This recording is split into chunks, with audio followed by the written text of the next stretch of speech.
How's it going, folks? I'm Cody Campbell with High Ground Gaming. Today we're doing something a little bit different. Today we're gonna have a more informal video where me and a couple of the other contributors at High Ground Gaming are gonna go over all the chairs that we have recently reviewed. I am the lead tech reviewer. I'm the founder of High Ground Gaming, just helping out today with the video. Usually I'm working on the main site where we do a lot of different articles and guides and stuff like that, but today we're going to be talking about gaming chairs. And I'm Cody. Hi, I'm a contributor here at High Ground Gaming. I usually specialize in covering Destiny 2, but I've reviewed a few things in the past and excited to talk about these chairs. Keep in mind that the prices listed on these chairs are the prices that we found right now when we looked them up before shooting this video. They are all subject to change. A lot of times they go on sale on the manufacturer's websites, or Amazon will have them for much cheaper. You just kind of search around, but this should be representative of sort of the general price that these chairs are right now.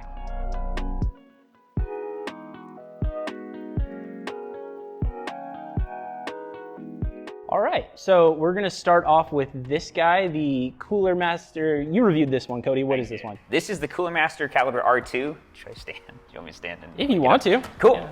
This is the Cooler Master Caliber R2. Came out a couple years ago. It's great if you really love purple, because that's the only color it comes in. Incredibly comfortable for the price point. There's a lot of support in the actual seat here. The cushion in the back, compared to some even higher quality chairs, is actually very supportive and really helps with that lower lumbar support. Upper pillow, as you can see here, this thing is a little soft, a little firm in the wrong places, so I wouldn't recommend actually using this piece. But the one awesome thing about this chair, it was $300 a couple years ago. Now it's $150, so the price point alone is worth it. This thing is incredible for the price. The only thing that I'd say is lacking is some of the components down in the actual support of the frame are a little on the cheap end. The actual wheels and base are a little small for the actual size of the chair, so it can be a little wonky in places, but if you're not moving it too much and you're just sitting in it and you have it stable, great chair for the price point. Yeah, that could be a little dangerous if you're a little overzealous and you're reclining. Exactly. Get a little too excited, get a little heated, you're going to be on the floor.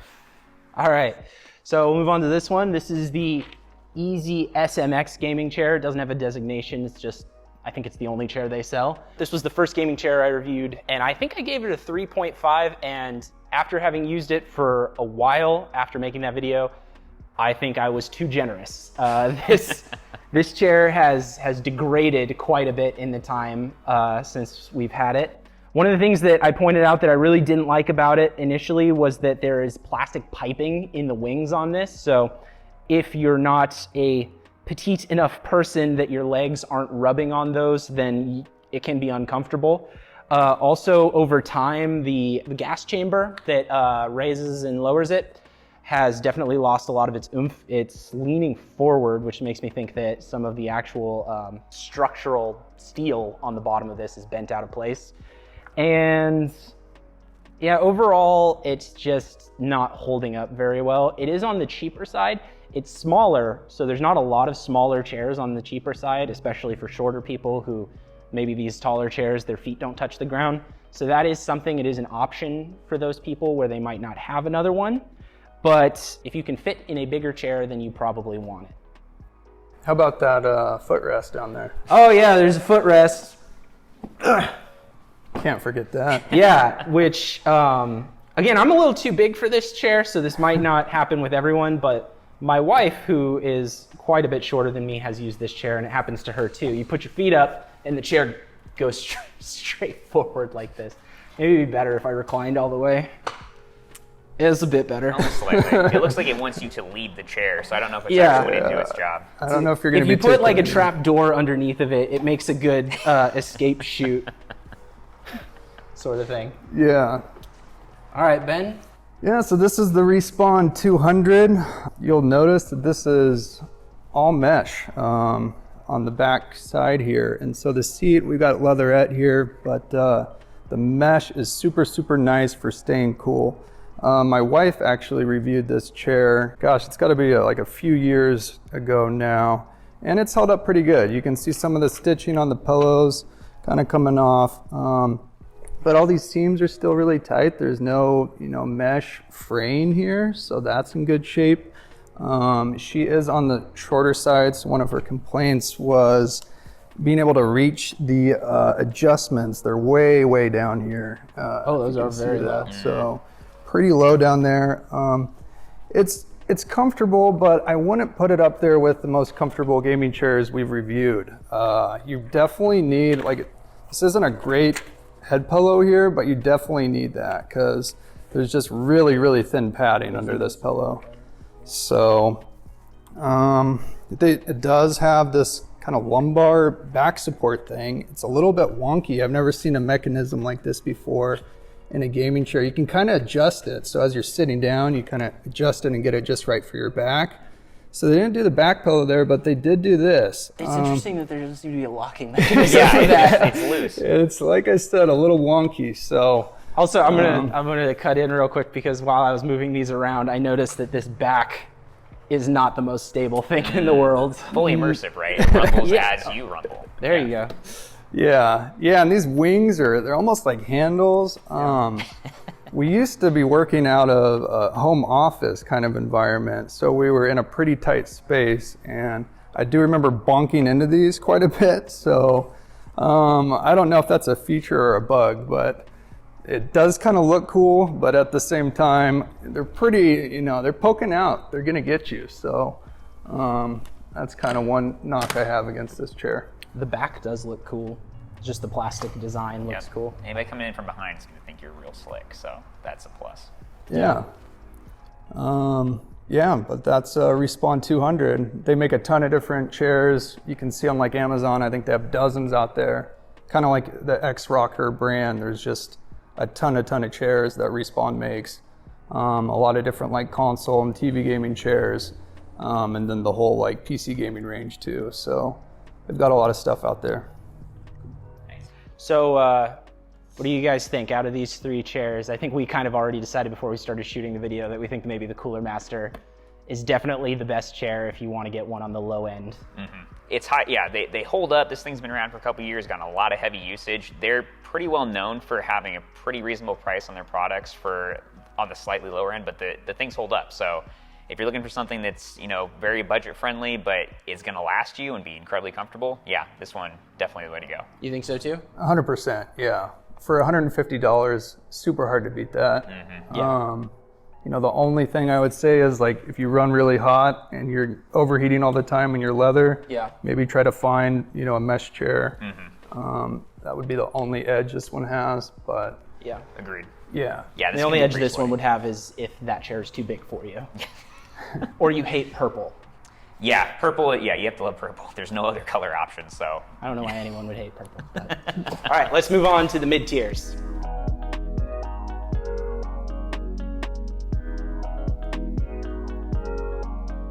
All right, so here are the mid-tier chairs. This is the Andaseat Dark Demon gaming chair, which I reviewed briefly. Cody, do you have any thoughts sitting in it? Well, sitting in it for the first time, it is one of the stiffer chairs I've sat in. So I guess if you have like a posture issue, it would probably really help. But the pillows in the base are really solid, and so is the back. So it doesn't really feel like it's actually like helping my back. It feels like there's a lot of pressure, which is great. But it feels sturdy. So I mean, I guess that's a win.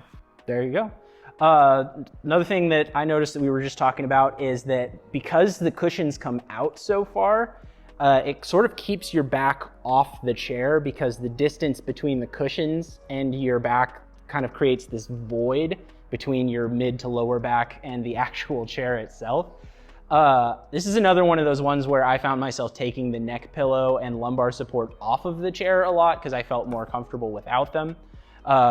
Again, we're getting to this area where we're going to start getting these 3D armrests. So you're going to see these all wiggling a lot. That's something to always keep in mind.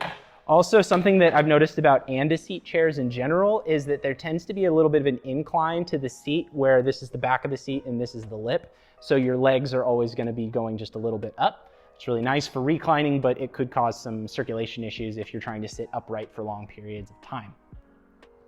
Do you have anything else you want to add about that one? No, just stiff and solid. That's all I gotta say. All right. Maybe it not been the right thing to say. All right. So I did really like this chair a lot back before I had a ton of experience reviewing gaming chairs. Then I got to this one, the Noblechairs Hero. And this one is $20 more than that one, and honestly, I like it a lot better. Not only is the fabric upholstery some of the best fabric upholstery that I've tested in any of the chairs that I've been in, but also the cushions are really plush and comfortable, memory foam. The seating's really comfortable. The armrests are even more unstable than most 3D armrests, and that is a little irritating, but it's just got a really good, solid range of rotation, and everything about it feels really, really quality. In terms of mid-tier chairs, this is my favorite that I've tested. Ben, you've got another Andaseat. So this is the Dark Wizard. They really went all in on the darkness with the Dark Demon and the Dark Wizard. They embraced the darkness. Indeed. And this one's a little bit higher. We've got this at $550. So it's a little bit of a jump up. I'm not sure if that's really, you're getting that much more for another, $130 or so. But what I really do love about this chair is these huge back cushions here. So you got the lumbar one and then the neck one that actually just kind of goes all the way down here. So it's just massive head pillow there. So as Cody was saying, it's like your back doesn't even really touch the backrest. You're just all cushioned back there. But with this one, at least you got a little bit of like mid-back support from the pillow itself. Yeah, and the stitching's pretty nice. I mean, without the pillows on there, it looks good too. They kind of have this quilt pattern here. I think this chair is just like super, super comfortable. I've taken cat naps in this chair. So I've probably not gonna lean it back because I just did that and almost fell over. But it does recline all the way and it's super comfortable.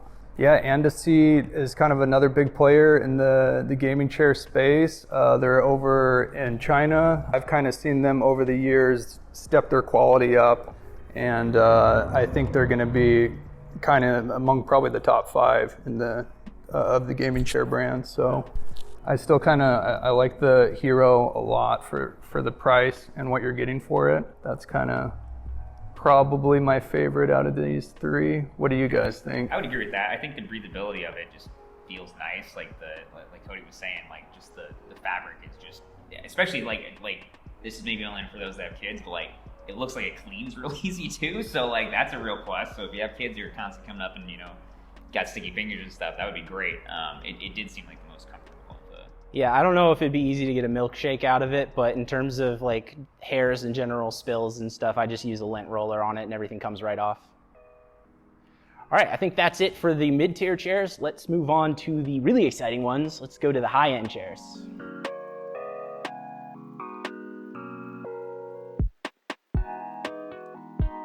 Okay, so now we're on to the high-end chairs, and Ben's got another one from Noblechairs. Okay, so this is the Noblechairs Icon. It is a very beautiful chair. You'll first see the whopping price tag here, and the main reason for that is that it's made completely out of full grain real leather. So this is the real stuff. You can see like the stitching pattern here. They just really have great craftsmanship with their chairs, kind of the chevron pattern and then quilting. It did come with some pillows. The back pillow was smaller and it didn't even strap down on there. And then the neck pillow was also just like really tiny and just, I didn't get any extra comfort out of them, so I did away with those.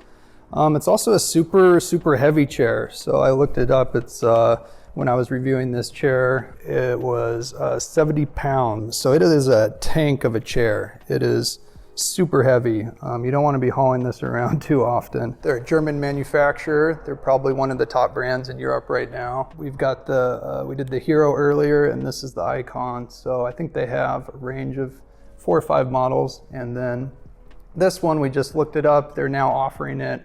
Back when I reviewed it, they had it in 2 different options of upholstery. Now they offer it in 4 different options. So you have pleather, it's the hybrid leather, the genuine leather, and then also fabric. So you've got a lot of options there to customize your chair in a few different colors. So they've kind of gone the route of Secretlabs, where you really have a lot of different options and you can customize it to your gaming space. Definitely. So this one is the Andaseat Kaiser 3. This one just came out a couple months ago, and we just did a review video on that if you want to check out the full review. And this one's very, very good. It has a lot of the exact same features as the Secretlab Titan Evo. They basically copied Secretlab's whole game plan, dropped the price a little bit.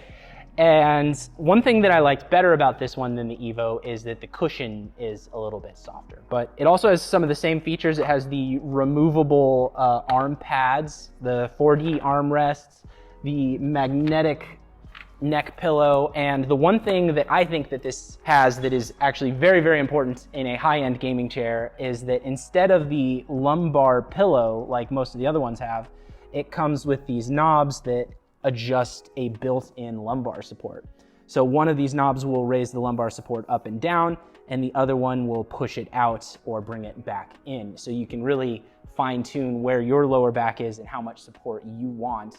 And to me, I think that is the most important extra feature that a high-end gaming chair can have, because it is the only real feature I think that I've seen so far that has a genuine impact on ergonomic supports and long-term comfort. All right, Cody? This is the Secretlab Omega. This is the 2020 edition. You can tell, you can't see it from here, but there's some really nice stitching which signifies what year it came out. That's still there, which is really impressive because I've had this and used this daily for the last few years. It's an incredibly supportive chair. Every individual section has its own kind of cushioning and padding that no matter how long you sit in it, it always reforms its shape, brings it back into play, and whenever you sit back into it, it kind of honestly feels like it's formed in my body to just an extent at this point, which is really nice. There is the ability to kind of, like Cody was saying, like it's got movable, armrests and everything. They don't wiggle as much as some of the cheaper chairs, which is something to look out for. I still don't love how much it moves. I wish it was a little bit sturdier, but they do lock into place, which is great. You can mess with the firmness of the base, but that's about it. It doesn't have that sweet ergonomic back support that you can actually mess with, which is unfortunate. And over time, I found myself using less and less the actual pillows that come with it. These are really nice. Like I'll say, like they're memory foam. They're really solid pillows. They're definitely built for it, but this thing just comes right off. And I honestly wish it was about 3 inches higher, because when you're working and when you sit straight up, I'm not gonna be leaning back in the chair. I need a little more forward, push there. So I wish that was movable or adjustable, had a magnetic pillow, whatever the case. And then this, I wish there was a way to like pull this down with the straps a little bit better. But other than that, those are really minor complaints. This thing is awesome. I love it. And Ben was talking about, the fact that a lot of these manufacturers now, you can go to their site and you can customize them. Secretlab, you can do to whatever you want, basically. They have multiple fabric options. You can mess with the coloring. You can mess with, different stylings and features. So if you're going to go high end and you want to, mess with everything, like, might as well. That's true. I think one of the other advantages that this one might have is just the fact that it's smaller. Mm-hmm. I feel like most of the high-end gaming chairs, most of the high-end gaming chairs specifically target like a big and tall market. That's true. And there are a lot of people that maybe don't fit that exact body type and still want a high-end, comfortable gaming chair. I'd agree with that. I'm like 5'6", so this thing fits pretty perfectly on like actually the base size and the headrest size. Like usually, I say like the other one I reviewed, it's a little taller for me, so like I need to like stretch my body up to really get use out of it. But this one I can just sink back in and it fits perfectly. That's a good call. That's awesome. And over here we have me again. This is the Secretlab Titan Evo, which is, at the moment, probably one of the most popular gaming chairs on the market. Certainly one of the most popular high-end gaming chairs. And for good reason. Like the Kaiser 3, it has the removable armrests, it has the magnetic neck pillow, and it has, again, the very, very important adjustable lumbar support.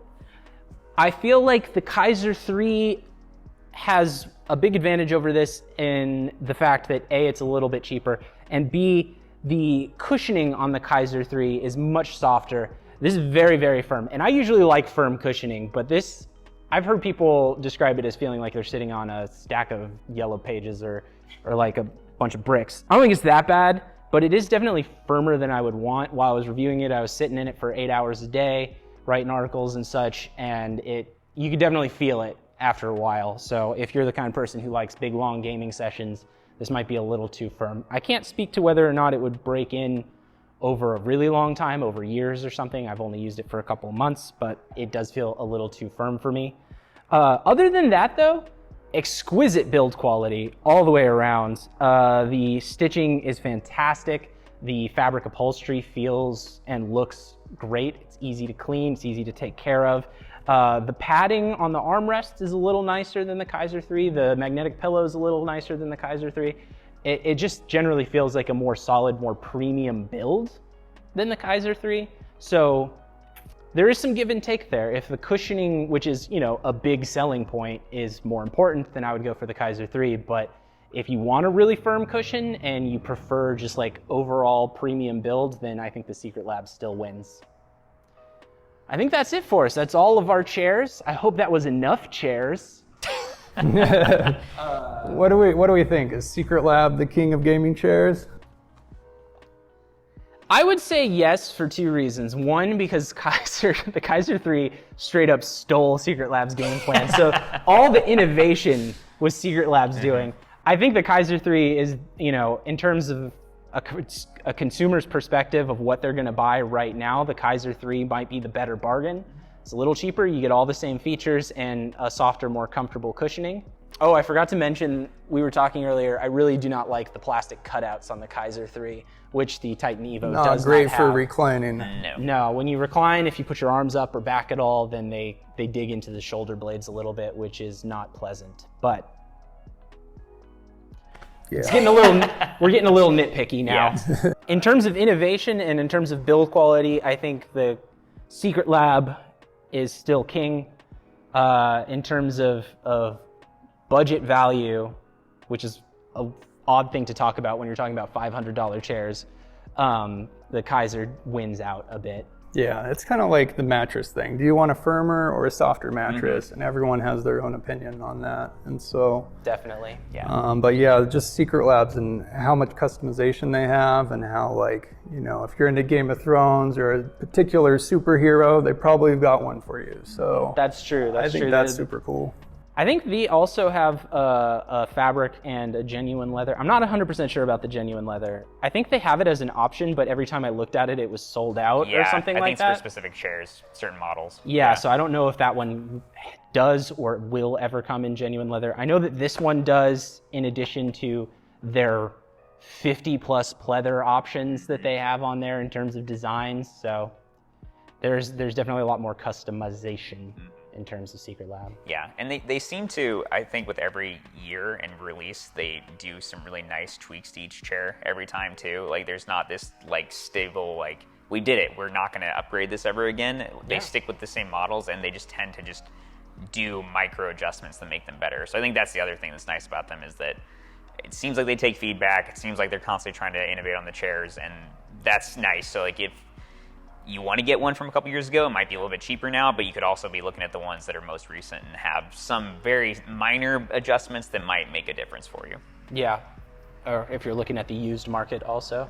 I would not be surprised if Secretlab comes out with an Omega Evo, like just basically taking the features that they've added in this and just putting it on that slightly smaller design. I would hope so. Yeah. Yeah. Yeah. All right, folks, I think that's going to do it for us today. Please remember to like and subscribe if you haven't already. We've got a lot more content on the way, and we'd hate for you to miss any of it. While you're at it, go ahead and leave a comment and let us know what you think your favorite chair is, which price bracket you're looking at, and what features really catch your eye in these chairs. All right, everybody, thanks for watching. Happy gaming. Happy gaming. Happy gaming.